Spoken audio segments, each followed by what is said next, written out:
Sample answer: whenever I get time, I try to read books, and the ranges vary from profession-related books, technical, religious, fiction, classic and contemporary books. Mostly while buying a book, one go for the name of the book, and if it sounds interesting to me, I buy that one. Recently, I picked up a novel called Wisdom of Whores by Elizabeth Pilzani.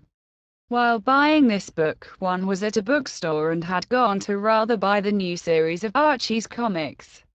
While shuffling through them, this book by mistake got into the stack of the comics and I fumbled into it.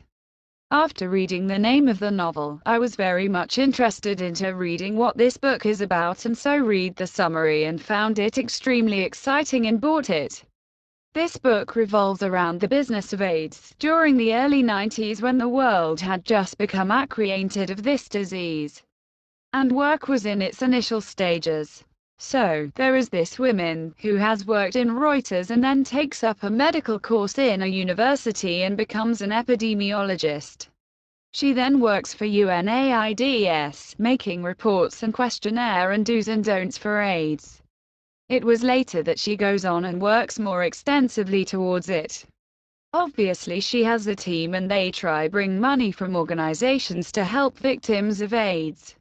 She tells about what are things that may go wrong while taking survey and what needs to be taken care of.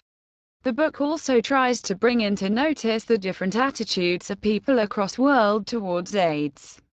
For instance, suppose a country X gets affected by AIDS because of sex, while in other country it is because of drugs.